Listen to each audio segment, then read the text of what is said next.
Саламатсызбы эже, биздин партия АППК Кыргызстан. АППК Кыргызстан движение кылыш керек. Мына биздин программа. Тойбосов чоң курсак? Бул биздин лидерибиз. Тойбосов чоң курсак достойный кандидат эркекче движение кылат. Түшүнүктүү. Жакшы экен. Эмне үчүн жакшы билесизби? Анткени бизде жаңы программа, жаңы идеялар, жаңы реформа, жаңы адамдар.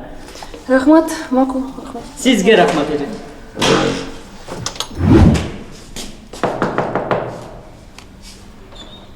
Саламатсызбы? Кайерден келдиңиз? Эже, неме, листочкаларды өрүп коесузбу? Эмнеге? Кече биздин партия шайлоодон өтпөй калды, анан ошо сиз сарсанаа болбоңуз, эмки шайлоодо ошол эле листовкаларды кайрап келип беребиз да.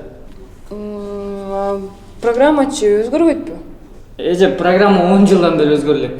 Тем более биз андайын ата-энең партиясынан копировать ставить кылып койгонбуз да. Естественно, аларды өзгөрсө биздики да өзгөрөт. Ошону листовкаларды. Макул, азыр.